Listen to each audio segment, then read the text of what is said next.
अस्सलाम वालेकुम my dear students, please recite the दुरूद शरीफ।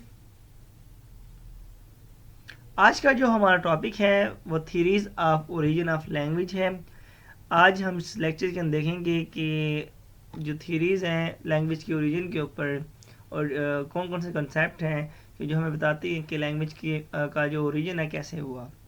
हम ऐसे वन बाय वन इन सब थीरीज़ को पढ़ेंगे, कोई 8 से 9 है, या हमें इस काबिल बना देंगे कि हमें अगर कोई एग्जामिनर हमें पूछ लेता है एज अ लॉन्ग इस टॉपिक के ऊपर, हम उसको बताने के काबिल हो जाएंगे। या 12 मार्क्स का पूछते हैं तो वेल एंड गुड, तो वो बहुत इजी हो जाएगा। 8 से 9 है, कोई 6 7 आप याद कर लीजिएगा, आपके लिए बड़ा हेल्पफुल होगी।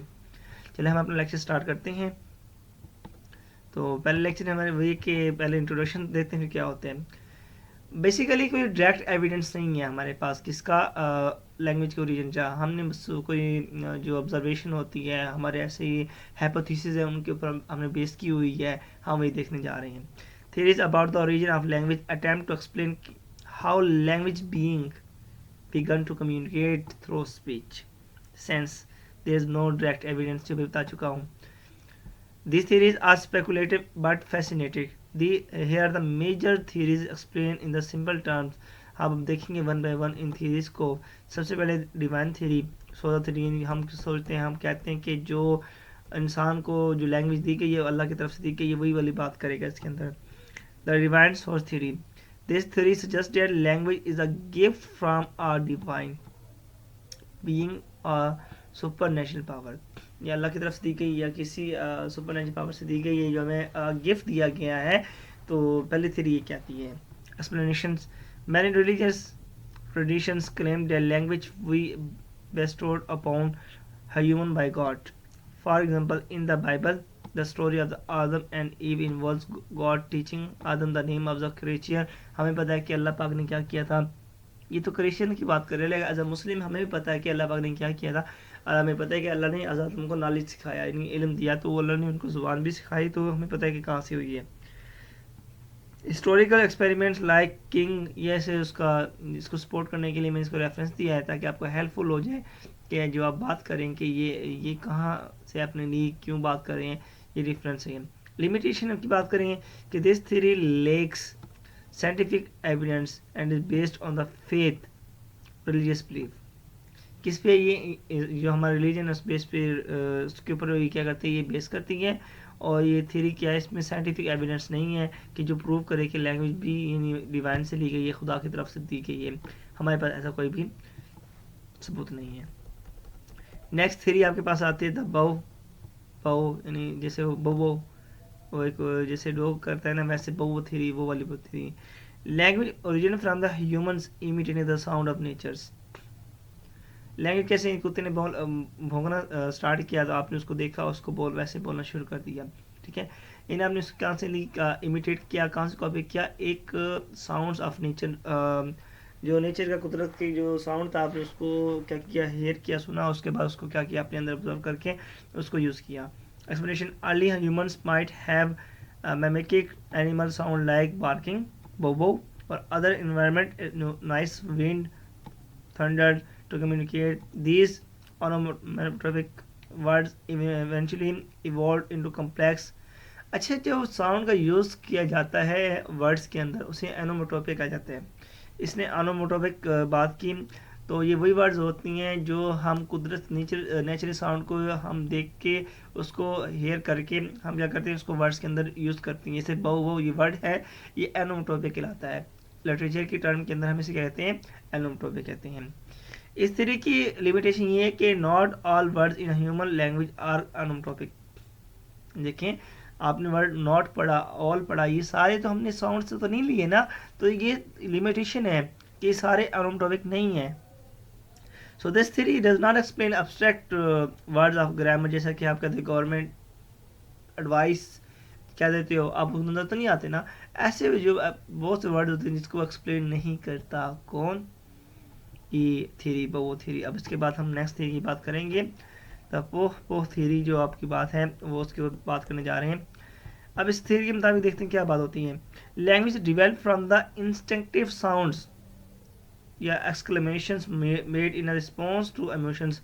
क्या बात करते हैं, देखें, early humans might have started communicating by expressing the pain, ouch, ऐसे word, जो aha, disgust, uff. Over time, these words could have become our most structured, यानी पोथीरीन, जो पेन से कोई ऐसे वर्ड आप निकालते थे जो आपके माइंड से खुद नेचुरल तौर पर आपको पैदा होता था ना, तो आप जो बोल देते थे उससे कहते साउंड, उससे वर्ड, उससे लैंग्वेज क्या हुई, ओरिजिन हुई। तो ये बात भी बिल्कुल ठीक नहीं है, क्योंकि हम देखते हैं limitation, emotional sound are not consistent across the language and culture, so they did not form a comprehensive system। क्योंकि एक अगर हम देखें कि लैंग्वेज के, मेरे पहले इलेक्शन में बात की थी, जो लैंग्वेज बेस करते कल्चर के ऊपर, हर कम्युनिटी की पेन के ऊपर इस तरह नहीं बोलती जिस तरह हम बोलते आउच, तो कोई और कुछ और वर्ड यूज़ करता होगा जिस बेस। इसकी एग्जांपल है कि sound of the laughter of crying which are universal and instructive. लेकिन कुछ कुछ साउंड होते हैं जो क्या होते हैं, लाफ, जैसे आप हंसते हैं, हंसने वाले जो साउंड होते हैं, जैसे आपके बच्चे की आप साउंड वीडियो पे देख रहे होती हो, ये यूनिवर्सल होते हैं, यही कुदरत की तरफ से सब में एक जैसे होते हैं। तो ये इसकी एग्जांपल है। तो ये साउंड कहा जाता है कि थ्योरी के मुताबिक कि जो सी लैंग्वेज का ओरिजिन है इस साउंड्स की बेस पे भी हुआ है। तो लेकिन ये हर वर्ड को कैरी नहीं करता, तो कुछ वर्ड्स को ये अपने पास करता है। अब हम बात करने जा रहे हैं डिंग डोंग थ्योरी के बारे में बात करेंगे। कंसेप्ट, इसके कंसेप्ट देखते हैं। Language arouse as humans reacted to the natural harmony of their environment, कि जो लैंग्वेज होती, जो आई है दुनिया के अंदर, जो ओरिजिन हुआ है वो किसका, आपने नेचुरल जो हार्मनी था उसको जो रिएक्ट करके आपको क्या मिली है, आपको वो लैंग्वेज मिली है। Early humans might have connected specific sound with particular object और action due to perceive resonance between them. Example, a ringing bell, ding dong, यानी हमने किसको देखा, हमने एक इन्वायरमेंट के जो साउंड था, हमने उसको क्या, हार्मनी को क्या किया, उस पर रिएक्ट किया। तो हमने उससे क्या किया, हम उसको हमें यूज़ किया किसके अंदर, कॉल के अंदर, कॉल अटेंशन किस चीज़ के, हमने साउंड को यूज़ करके अपने अपने आप को अपनी लैंग्वेज के लिए यूज़ किया। जैसे डिंग डोंग, रिंगिंग बेल को हमने कर दिया, may be symbolize a call to attention हो गया। This theory is vague and lacks evidence, as there is no direct connection between most words and object or action they describe। अब हम बात करते हैं नेक्स्ट थ्योरी की, जो ये योहानी सिंह वाली तो नहीं है सर, खैर ये है द ये हो थ्योरी, यो ही हो थ्योरी। अब इसके मुताबिक क्या है कि language emerge from the rhythmic sounds, जैसे कि यो ही हो, यानी रिथमिक साउंड से बनी है, made during the cooperative physical activity, तो अब से बनी है when explanation when early humans work together, जब क्या कहते हैं बहुत से लोग इकट्ठे काम कर रहे होते थे, lifting the heavy objects, they might have use rhythmic charts और ground to coordinate effort, this sound eventually evolve into structure. जैसे हम कहते हैं हाई, या ऐसे साउंड होते हैं जो हम काम करने के दौरान यूज़ कर रहे होते हैं। तो यो ही हो थ्योरी उसी उसकी तरफ इशारा कर रही है कि क्या कहते हैं कि जब हम इंसान इकट्ठे काम कर रहे होते हैं तो हम एक दूसरे को कोऑर्डिनेट करने के लिए, उसके अंदर क्या करने, इफेक्ट डालने के लिए हम इकट्ठे हम क्या साउंड प्रोड्यूस करते हैं। तो ये भी कहा जाता है जो लैंग्वेज का अखज़ है ओरिजिन है वो भी वहाँ से हुआ है। Modern work sound use to maintain the rhythmic in the group task like rowing या फार्मिंग, कोई ना कोई साउंड यूज़ करते हैं, हर बंदा अपने तब यूज़ कर रहे होते हैं। This theory mainly explain group activities and does not account for individual speech या abstract language। हाँ, ये तो बताता है कि ग्रुप की एक्टिविटीज़ के बारे में बता रहा था, लेकिन इंडिविजुअल जो एक्टिविटी है उसके बारे में, जो उसकी लैंग्वेज है उसके बारे में नहीं बताती है थी। अब हम बात करेंगे द टाटा थ्योरी की बात करेंगे। टाटा थ्योरी जैसे आप इशारा करते हो, इसमें आप क्या कहते हैं, गैस्चर से होती है, फिजिकल मूवमेंट से होती है। ये की बात करती है जो लैंग्वेज का ओरिजिन है वो कहाँ से हुआ है, गैस्चर से हुआ है। Humans might have started by imitating gesture and mouth movements such as tata waving motions. These gestures eventually became vocalized। Modern sign language show how gesture can evolve into complex communications system। It assumes a smooth, इसकी जो limitation है कि smooth transition from gesture to speech which is hard to prove. तो ये बात कर Tata three कहते हैं कि लैंग्वेज का जो इवॉल्व होता है वो कहाँ से होता है, वो हमारे गेस्चर से या फिजिकल मूवमेंट से होता है। हम क्या करते हैं, उसको यूज़ करते हैं हम अपनी मूवमेंट्स को बताने के लिए, कुछ भी हम अपने हाथ को मूव करके बताते हैं हमें क्या चाहिए। तो ये जो डिस्कस कर रहे हैं हम देखें, उसके बाद हम अगर देखे जाए कि अगर अब जो थ्योरी आने वाली बहुत आसान है, जिसे हम कहते हैं सोशल इंटरेक्शन थ्योरी। इसके मुताबिक जो होता है कि लैंग्वेज अखज़ हुई है कि लोग आपस में बातचीत करते हैं या कम्युनिकेट करते हैं सोशल ग्रुप, तो उनकी जो बातचीत होती है उसके दौरान क्या हुआ है, लैंग्वेज का अखज़ हुआ है, उसका ओरिजिन हुआ है। इसके मुताबिक क्या आता है कि language develop as humans needed to communicate in social groups. जब मैंने बात की थी वही बात की इसे, living in communities required a way to share information, express the needs and social bonds. Language evolved to meet these needs. Example है कि exploration of cooperations, warning of dangers and storytelling to preserve the language knowledge. It is not explained how first words या grammar emerge.